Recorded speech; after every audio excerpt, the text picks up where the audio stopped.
are Sint Maarten. You are Sint Maarten. The URSM, the Unified Resilient Sint Maarten Movement, being a political movement, will be hosting a weekly radio program called You Are Sint Maarten, every Wednesday from 6 to 7 p.m. on Radio Mix 94.7 FM. I myself, Dr. Messalina, the political leader of URSM, will be hosting this radio program in which current issues, actualities and general topics will be discussed with the people of Sint Maarten. So join us every Wednesday on Radio Mix 94.7 for our radio show You Are Sint Maarten. You are Sint Maarten. You are Sint Maarten. Good evening and welcome to our radio program You Are Sint Maarten on Mix 94.7 FM. My name is Christopher Wever and I will be your host this evening, sitting in for Dr. Messalina. Since October 10, 2021, we have launched our political movement called the Unified Resilient Sint Maarten Movement, in abbreviation as URSM. URSM stands for putting the people of our country first, and we believe in educating and informing the public. This is why we will be presenting a weekly radio program where we will be discussing the current issues, community development, and general matters concerning the people of Sint Maarten. We are a political movement which will be contesting the next parliamentary elections, and we are a party who will focus on being constructive and solution-based. Today, I am honored to have Mr. Glen Emer on the radio program with me. Welcome, Mr. Emer. Some even call you Dr. Emer. Yes, everyone knows me as Dr. Glen, pretty much, not Emer, Dr. Glen, being that many years in the taxi field now, known for in the downtown area for what we do as ambassador of the island. So, yes, and welcome, and it's an honor to have you here with us this evening. As you said, an ambassador to the island. Correct. I think many of us have lost touch of how important that role is and the Correct. function of the taxi drivers and even the association as a whole. Maybe you can enlighten us a little bit about certain issues encountered maybe in the past, present, and what do you see in the future? But then also after that, we would like to discuss some possible solutions to address these matters that you see that might concern not only the taxi association, but I think the whole tourism apparatus in a whole. Well, thank you for having me, really, and to having this word pretty much because of things have changed. A lot of things have changed, you see, in Sint Maarten, the way we do business and the way we've done business in the past, and things have changed. Our market is oversaturated. Let's start there. So are you saying meaning too many taxi drivers? Too many taxi drivers. We have too many on public transportation for 16 square mile. If you put them to call them together, you will see we have over 1,100 and change, which the minister not too long ago indicate that. Yes. And I find for 16 square mile is a bit too much. And that's not even including the gypsies. And that's not including the front side. Yeah. That's a little bit too much. And now that you see that we have in these hard times, you see how much there is and too much. Yeah. And it's reflecting also on the way our service. That has changed. Yep. And at times, I'm not proud to be called ambassador. We're not ambassadors no more. We are hustlers. and the street, the street is in pain because there's so many now. There's so many hustlers. And what contributes to this? Why has it become like the service? Why has the service changed into more of a hustling mentality than more of an ambassador role? Well, I guess the older drivers has given it up because they don't have that kind of energy that the new younger generation presents today. Where they're up in your face and every moment that they get, present themselves, and selling their product. But that's not the way Sint Maarten people does business, and we are not known for this. No. So therefore, we lost touch in the sense of what people come here for. Because many people can come here for 20 years. In 20 years, it wasn't this way. No. But I think things have also changed into what the tourism industry is looking for. What are the tourists looking for? I think in 20 years, they were looking more to buy jewelry and front street stuff, and right now they're looking more at experience. Yeah, well, I don't think this contributes to what they're looking for. You will still always find those that want to buy jewelry, but it's those that keep coming back for 20 years that we appreciate because of our service. Yeah. And that has deteriorated, in the course of years. And we're not having the ambassadors that we used to have. We're not training them, the younger generation, to be ambassadors, to be patients. Yeah. It's about the hustle, it's about the money. My saying is, don't love what you do. It will love you back. Yep. Yeah, I agree with you. So and for that reason, we need to find some proper guidance in the political system where they guide us in the right direction, because the way things are at the moment is not seems to head in the right way at all. And what kind of guidance are you referring to from the, say, government apparatus? Well, from the government apparatus, for mention, we have been struggling for years now to try to get our identity, where the government recognizes the taxi drivers as ambassadors, where we have a taxi stand, where we can operate professionally out of an area which everyone can recognize. So tourists recognize every city you go into. There's a stand that you can walk to. Mm-hmm. You can talk to the taxi drivers, get your history right there, because then the people are right there. And then there's entertainment around that, so to keep the people entertained as well. So that is missed for so many years, and so many years been pleading with government to try to bring back this. And this is the obligation, if I may say so. Yeah. But and every year we see different governments come into office, and correct. Every government has a different plan. Because I've heard this was spoken about many years already ago, about changing where the old fire station was. Correct. To make that the tourist office, but also the taxi stands and everything like that.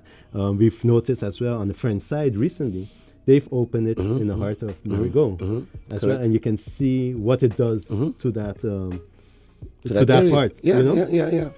It's essential to have something that people can recognize, and it's and we create gypsies. Yeah. Let's be serious. We have to point fingers at ourselves, because times when things was better, we someone passed the road, we give them the job. Yeah. And all of this thing, we understand what we have done, and the times are not what it used to be anymore. So we need to do things in a different manner, but we need that guidance from politics, because just to touch base on a quick thing, we used to have the police bikers, Yes. and all that is eliminated. Yeah. I don't know that comes because of the 12.5% that they're cutting, but then the people are suffering. You know how much robbery is going back on right now on Front Street? Yep. We eliminated that with the bikers. Yeah. So on what our politics or the government is right now doing in the protection of the people who's working. Yeah, because if you see even a few weeks ago, we've noticed even some police chases. Correct. Been happening, and we can see that the vehicles that are being used can't keep up with the other vehicles. So I know back in the days as well, we had the motorcycles. Correct. What happened to those? I think those are certain things also that need to be addressed. I remember way back when we had the helicopter that came here. So it's all about consistency and maintaining what you have. So often we want so much, but we can't maintain it. So therefore, we have to eliminate, and which causes a bigger issue. So based on that, what do you see can be done in the Phillipsburg area to kind of bring back what used to be there? Well, we need authorities to help, because Sint Maarten has always been a place where everything goes. Yep. It's a shame to say so, and that mentality cannot go anymore. We need, and the only way to change that is by the authorities clamping down and ruling what's with a stiff fist. Because to the point where we doesn't even want to arrest anymore. I could draw a reference that I have with one of the officers. I said, so many times we have so many issues with the same people. Why don't you arrest one for half a day? He says, too much paperwork. He says the process for or if we will say it in English, it's too much time, and it will take 3 people off the road while he could still have them on the street, and they refuse to go through that process.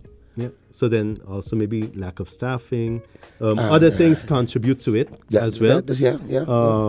Maybe the morale from the police officers as well, because when you're cutting down the 12.5%, what we've been hearing as well, what's your motivation as well to go above and beyond? You know, we see it a lot in the government building as well, with the civil servants complaining and stuff. So what you do is you're cutting down the morality of the workers and the workforce. And who's going to suffer from that is now the public. Yes. You know, we see it too. Many years ago, we had with the barkers. I was also part of that. I was part of that movement. Pretty much, we had solutions, which the solution was not even harsh, but like I said, scare tactics. That's what we call them. And which, if you reprimand a person once and twice, I don't think he would continue doing that, because it would be too much for his pocket, in a sense. But there's a way of doing it, and the way you can do it, and the police choose not to do the way they want to do it because of it takes them out of their rhythm. So no one wants to be doing any process for violence in the sense of taking up too much time. So I find it's an excuse. Pretty much, can it be used all the time? But we have other different solutions that we also presented to them, but which, again, on deaf ear. And I think that's so important to, with anything that's happening within the country, involve the stakeholders.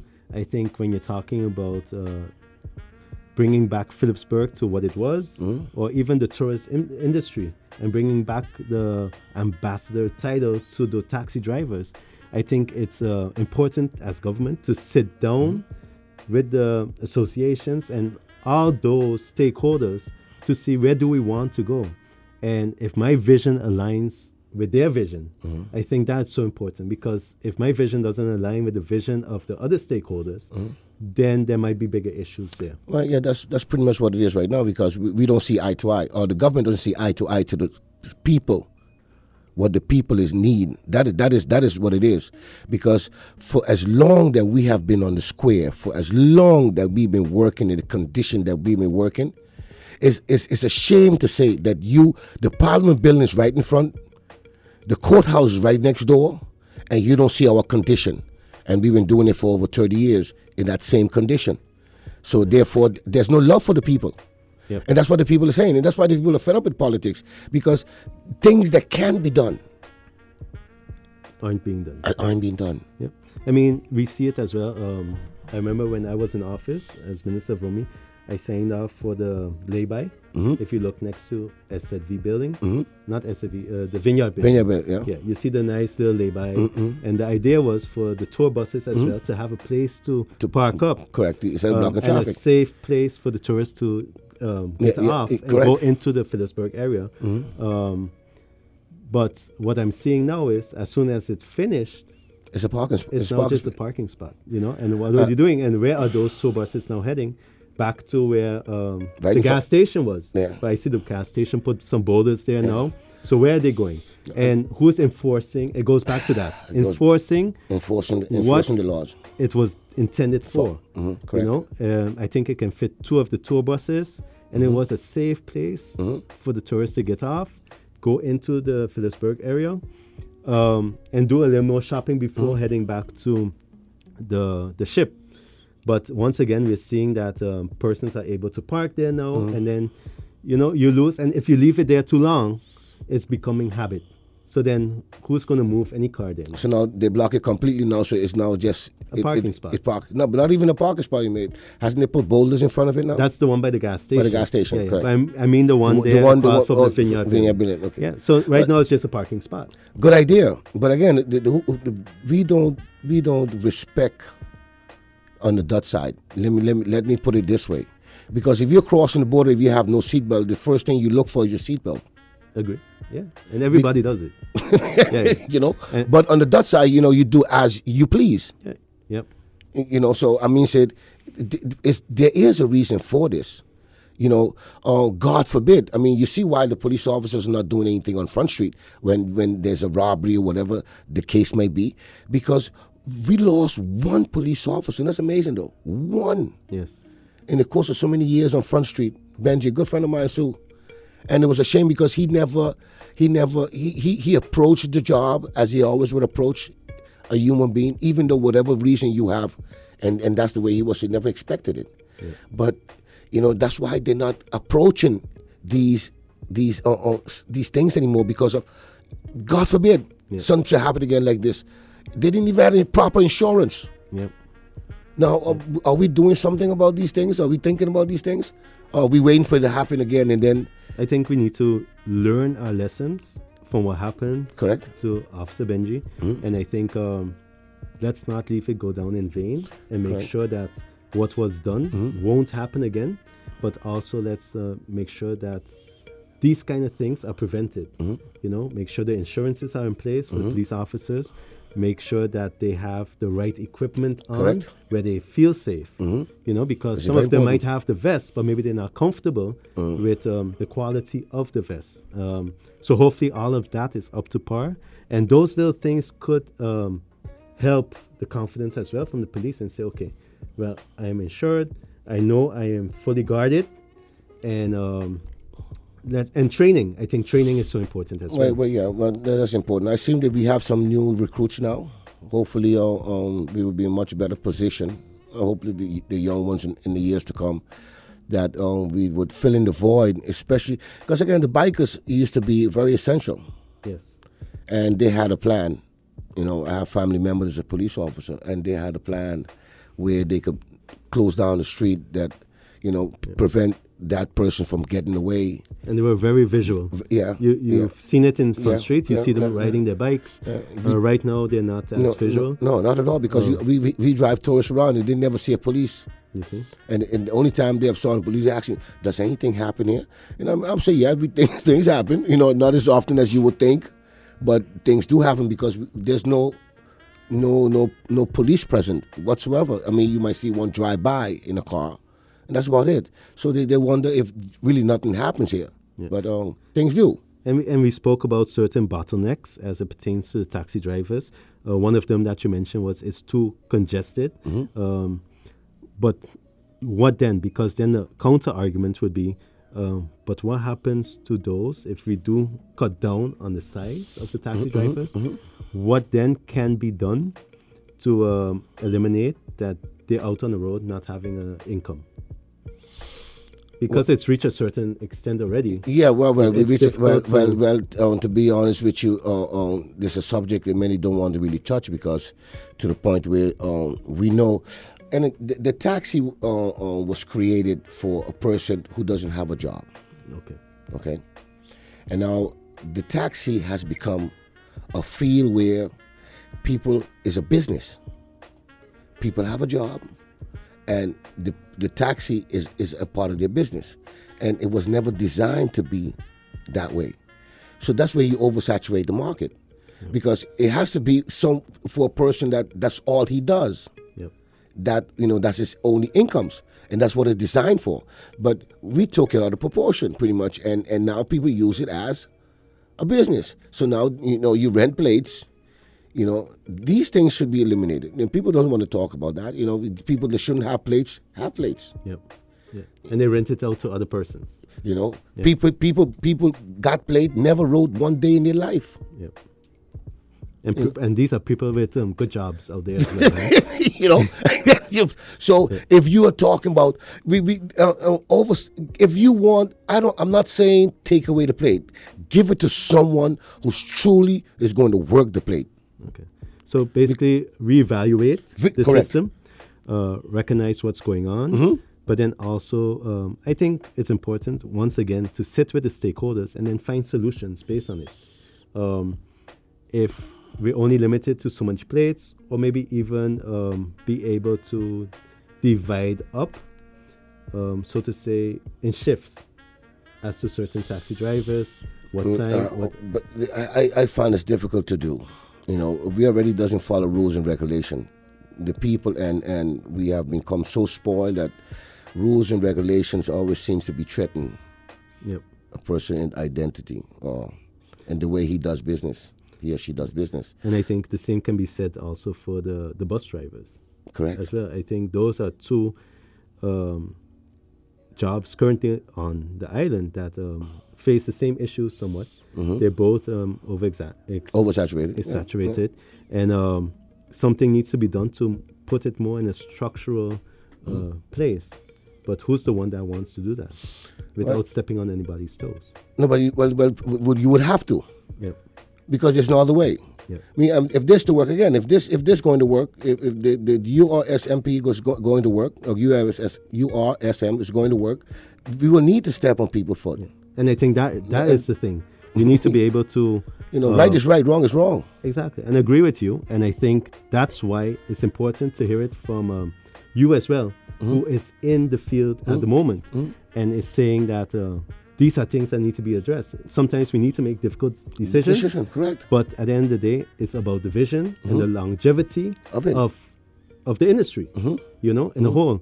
Because we have a lot of tourists that come back repeatedly asking for certain drivers and taxi drivers to drive them around. They're not driving anymore, by matter of fact, because they can't deal with the hustle and bustle that you have to deal with now. That's exactly what it was coming at. Yeah. And my thing is, what is the main concern that you're hearing from the tourists at the moment? Because oftentimes we say, but whatever happens in government is not felt by the tourists, so to say. But I think the tourists see what's going on. Yeah, of course it reflects. It reflects on our tourism. So it does reflect, and they talk about it, and sometimes we sugarcoat it. Yep. But yes, because again, you want to sell a great picture. Yep. You don't want to have that bad publicity where you say, hey, it politics, but it doesn't reflect on the people who's doing the job. Yeah. But that's not true. And then there's also what I'm seeing, or what I've heard as well, is that you have some tour operators or taxi drivers that will go up to Kobe Hill, so to say, but don't take the time to learn about the history of the actual facts about what something is. And they will just make up their own kind of history, because it's become a hustle. I think that's exactly what you're saying. So you're losing the essence of the story of bringing what Sint Maarten is out to the world. Correct. Correct. Very interesting conversation. Right now we've just about reached to the end of the first half of our conversation. So what we'll do, we'll take a brief break, and then we'll come back. So stay tuned with us, and we'll come back shortly to go into the second half of this informative conversation. Good evening and welcome back to Sint Maarten on Mix 94.7 FM. This evening we are joined once again by Mr. Emers, and we had a very interesting first half of conversation, so we'd like to just jump right into it and continue with this. Early on we spoke a little bit about some of the issues and some of the promises that was made in the past as well. And what's interesting as well is what you've mentioned off air in a little bit was that even you guys as taxi drivers looked for your own solutions. So maybe you can tell us a little bit about that and what happened there that it never really came to fruition. Well, unfortunately, it was just around election time. And we had an idea where if government had financial issues, we would finance it ourselves by we looked at the business community, NAGICO and all that pledged to help us out pretty much to build a taxi stand. And, we tried to build it in the lower budget as possible, so what we can afford. And even that was a great idea. We also spend our money from the association and able to drop sketches or survey the land, so we had all of that done, brought that to the minister, great plan, but again, great plan doesn't resolute to anything, if it's low budget, that's what it seems to be, because if it's a higher budget, and then they say, because it wasn't a high budget project, so to that sense, we saw a vision of how it could be. Even though we say, government don't have the finance, but, we are willing because it's needed. We wanted that identity so people could be a little more safe to walk up to the taxi stand and eliminate some of the things that we go through right now today. And I think that gives them the comfort too, to know it's legit. Yeah. It's something legit, and it's something. But was the location then the same proposed location that we've heard about? Yeah, well, it's right in front of our RBC Bank. But in the past, we had also Minister Duncan had a great proposal, and we had liked that one as well, because it intertwined the bus and the taxi station as one, with like a sit-in park where the vendors could lock away their stuff, at their location, instead of had to move it every day. If you see what they have to go through today, moving all their products every day, 7 days a week. That's a kind of rough, yes. And that's not thinking of we people. And these are great plans. These are very, very. We love that one, because it helped to solve that issue that we have with the vendors, with the taxi stand, and the bus. But again, government don't like to seem not to like good plans. What happens is we so often look at the end goal. Like, say, if we look at tourism, we look at the port, and we look at, like, the ports of entry, so the airport and the harbor. But so often we miss the essential workers in the middle of it, which and is they downtown. have to then suffer. Yeah. But we focus and put all the money on the ports and both the ports of entry, and we forget about the other persons. So it's nice when a tourist comes, or even when we come home and we have a nice state-of-the-art airport, but then when you walk outside, then it's like, okay, what's going on there? Yeah. So it needs to be more, the vision needs to be a complete vision. A complete package. Yeah. Yes. And I think that's why when you mentioned the other package, which kind of focuses on all the issues that we're faced at the moment, and let's address all of them. Yeah, and that's I what we think need to do. that is something we need to look at. We need to look at more long-term vision. And at the end of the day, it's about the benefit of St. Martin as a whole. Correct. I keep saying any decision taken by government should not just benefit one person, it should benefit the whole community of St. Martin. And once you upgrade certain aspects, you upgrade the level of service that the tourists bring, you increase the tourism, but you also attract different types of tourists as well to the island. Correct. Well, I strongly believe any project that the government is busy with should involve the people, get their input, because sometimes they're easily been forgotten, and things are always done in a manner that because the way you think. But sometimes it's good to get the people input on certain things, the people who has to deal with it on a daily basis.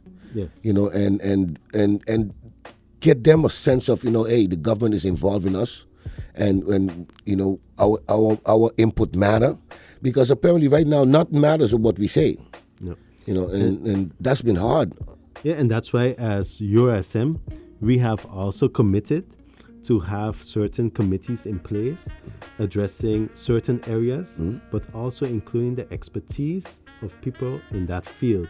So we have the legal committee where we have legal attorneys on it. We have an education committee. We have a country plan. We have a neighborhood and safety committee where we have police officers, but also social workers, persons in the afternoon school program. So it creates the full picture, and you get the different aspects as to what is needed in a certain area when it comes to those areas, but also now tourism as well, where we have your expertise to be able to guide us into the right direction. And so often it's not about one person, but it's about collective, and the stakeholders have a say in what should happen to certain things and to also evolve, Correct. Because I think quite often we say, things were different in the past, but not to sound contradictory, but I mean, things were definitely different in the past. I think how business was handled in the past, you can't do those kind of things now as well. No. We have evolved.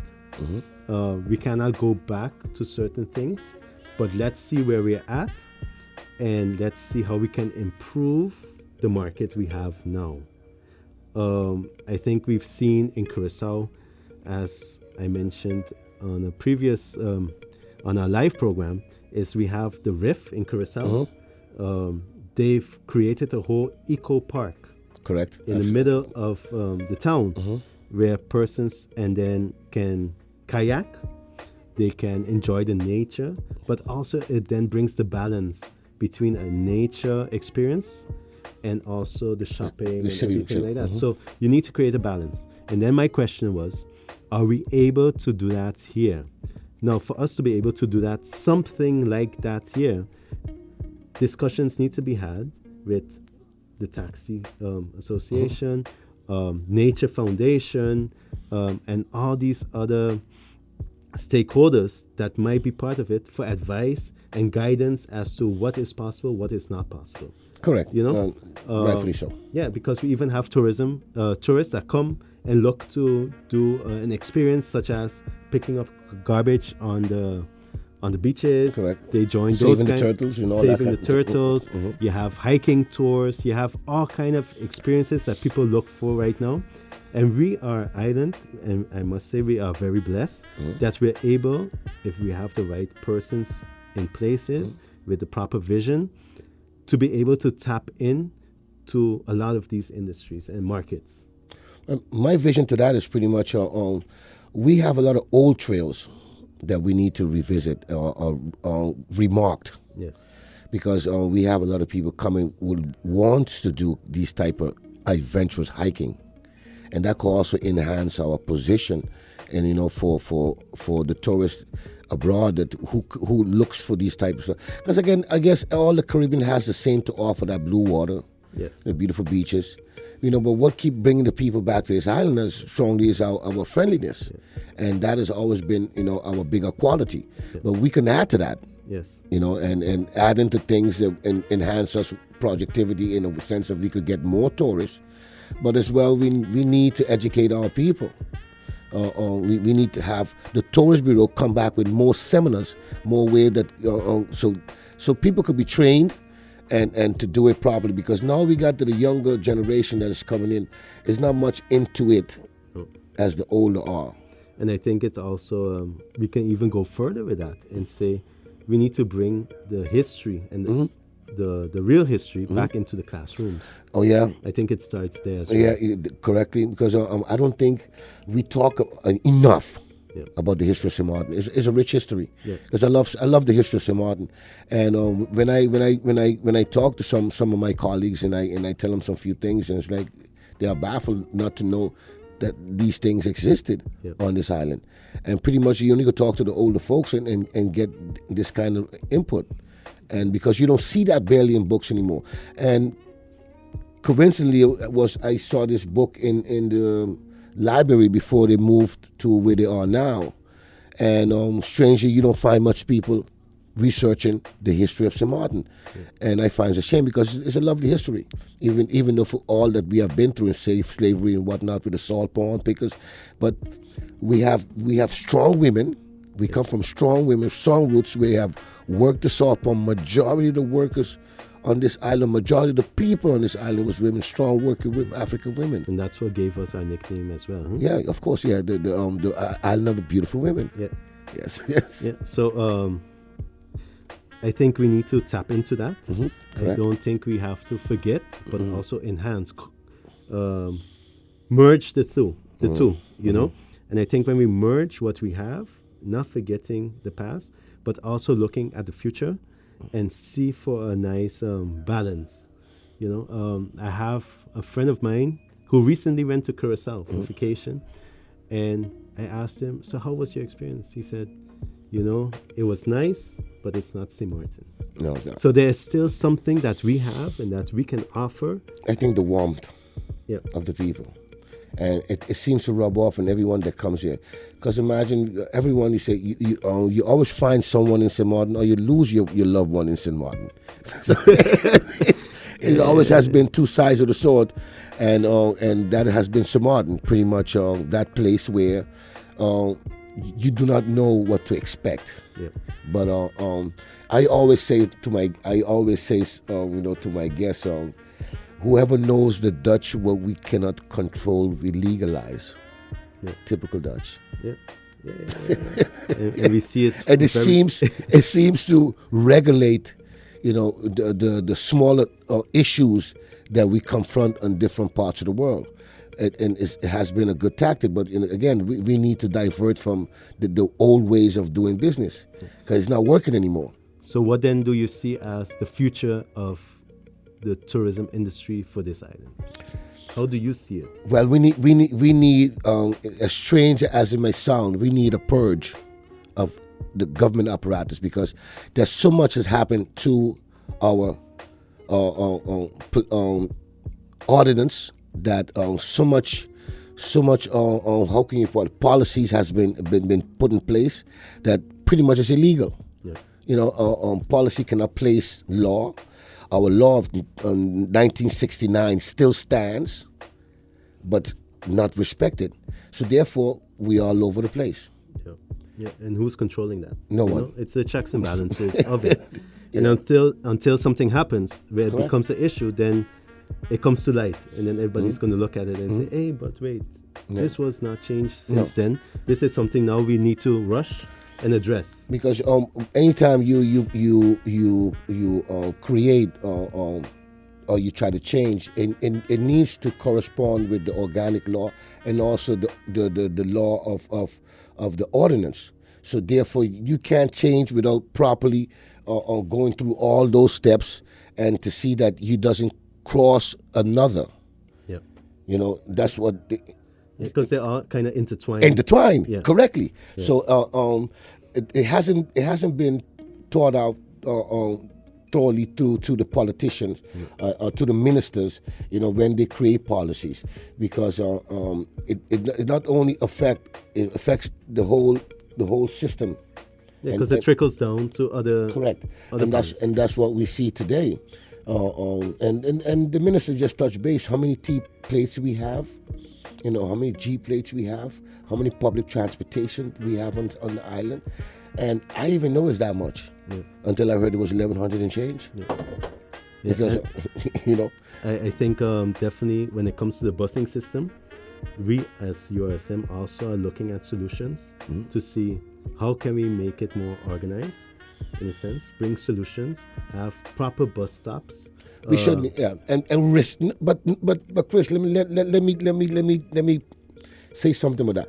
It's not only having the proper bus stop or the proper building in place. We need to have the police again. We need to have everyone in online to people to respect. Let the buses stop only at the bus stop. Yes. Yeah. So that's why it's important. Once you want to go that direction, to have everybody involved. And the stakeholders include the bus drivers, the police officers, and everybody else that's involved in it. Correct. But then also bring the routes, because there's certain buses that don't go certain areas. So we need to address that as well. Well, we know that has been an issue for so many years now, and people just switches from their route. Yeah. And therefore creating the business for the gypsies as well. Correct. To take over. Take over, correct. Yeah. Because, we do have a bus going Sugar Garden, but we don't in a sense because they decide to take the more lucrative route, which would be Maho, I would assume, or Marigo, even though they don't have that route.